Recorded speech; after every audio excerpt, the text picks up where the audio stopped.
On a summer night in 2020, right when the COVID-19 pandemic was really kicking into high gear, students at the University of Nebraska were told to move out of their dorms and move back home with their families to prevent the spread of the virus. One student, 20-year-old Alex Kearns, who was enrolled at Nebraska on an ROTC scholarship, was just as shocked as everybody else at how quickly this pandemic had turned their life upside down.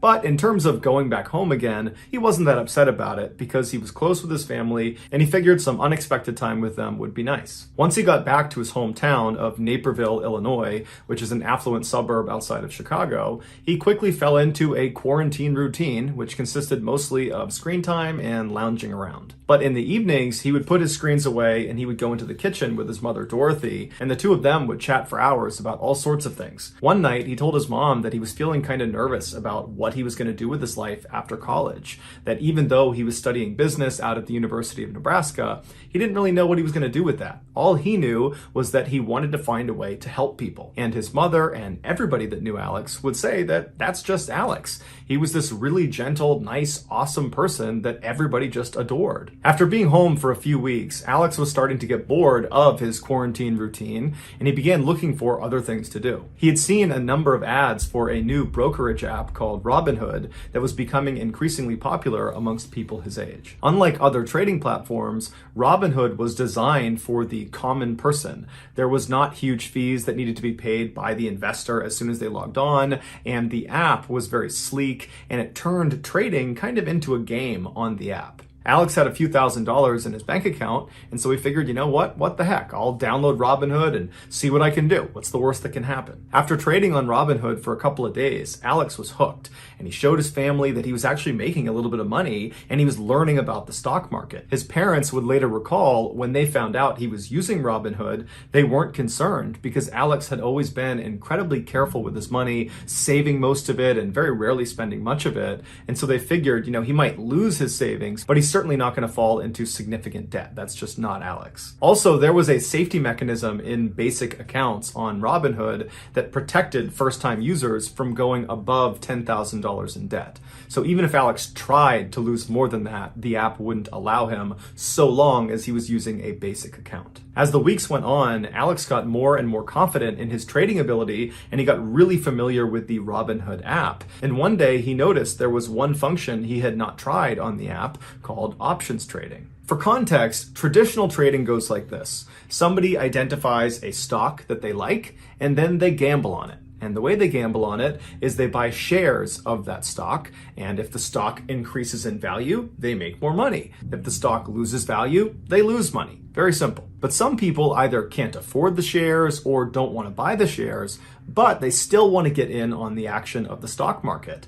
And for those people, they can use something called options trading. Instead of buying shares, options traders will basically sell an insurance policy to other traders who have already purchased shares. And this insurance policy they're offering is known as an option. These option traders will go up to these shareholders and they'll say, for example, I'll give you $500 in exchange if your stock tanks and you're losing a ton of money.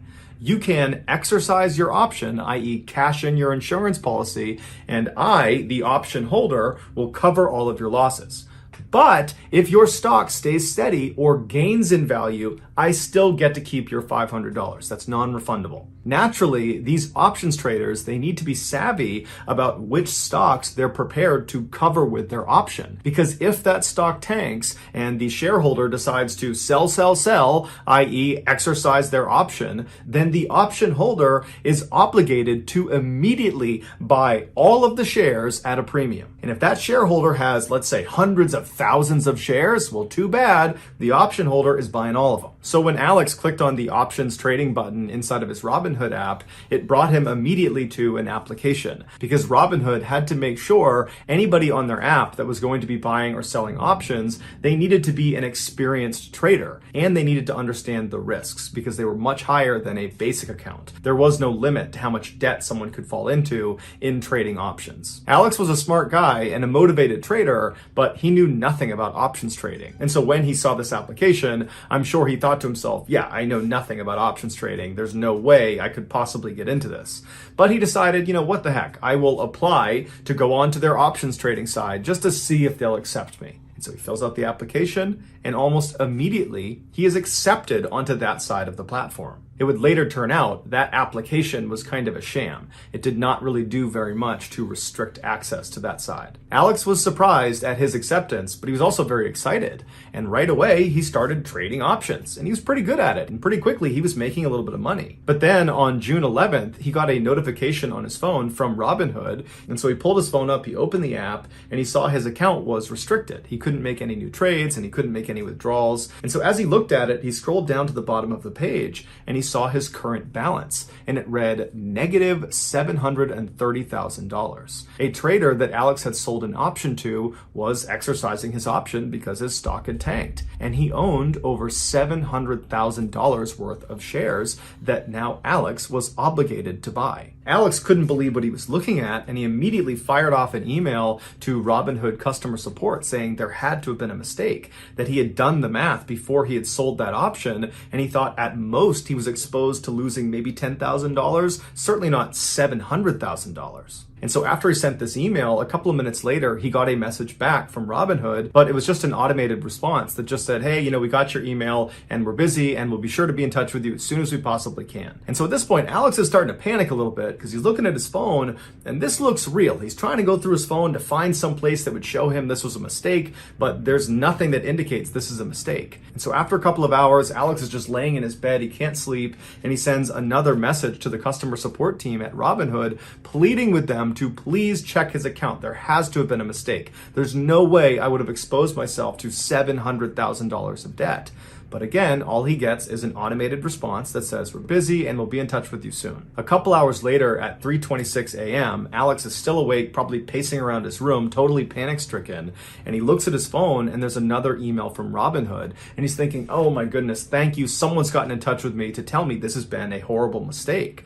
And so he opens his email and the header of the email is immediate action required. And what it was a notice for him to make his first payment on this enormous debt. It was going to be about $170,000 that he had to pay in the next couple of days. And if he didn't make this first payment, they would seek legal action against him. Alex was probably terrified, and also he was ashamed and didn't want to tell his parents. And so all alone in his room, he writes a third email to Robinhood, now straight up begging them, someone please look at my account. This has got to be wrong. But again, he just got the automated message. And so for the rest of the night, Alex probably laid on his bed thinking the world was just crashing in on him. He knew there was no way he could pay this enormous bill. And if he didn't pay it, he would either go to jail or hand it off to his family, which would financially ruin them. And just the idea of doing that to the people he loved made him sick. He just could not face that as one of his options. And so by the time the sun came up the next morning, Alex had come to a conclusion about what he was going to do. He started by pulling out his phone and pulling up the Robinhood app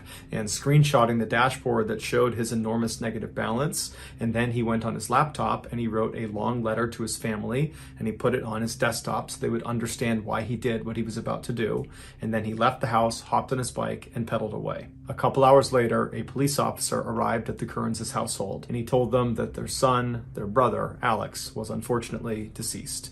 He had thrown himself in front of a train. The family was beyond devastated. This caught them so completely off guard. It didn't make any sense. Alex was a happy, funny guy with plans for the future. He had shown no indications that he wanted to harm himself. It really just didn't make any sense. And so at some point that day, they went to his laptop, they opened it up, and there was that note he wrote. And in this letter, he explains to his family how he had fallen into this enormous debt on Robinhood. He attaches the screenshot that showed his huge negative balance. And he said it was just crazy that this company would allow a 20-year-old with no income to be exposed to over $700,000 of debt. He thought that was crazy, but he admitted he didn't know that much about options trading and probably shouldn't have been accepted into their program to begin with. And then he tells his family that he did want to live, but unfortunately, this was the only way he could get out of this problem without inflicting enormous financial penalties on his family. And so he believed he was protecting his family when he took his life. 24 hours later, Robinhood sent Alex another email and it said, oh, that $730,000 debt that we said you owed, that was a mistake. You don't owe anybody any money. Alex's family has since filed a wrongful death lawsuit against Robinhood, saying that had they just had a person working their customer service desk, they could have talked to Alex and immediately seen that this was a mistake and it would have saved Alex's life. their case is still ongoing. So that's going to do it, guys. If you found the secret in today's episode, let us know in the comments what it is and where you found it. So give us the timestamp. And if you're the first to do that, we'll pin you at the top of the comments section.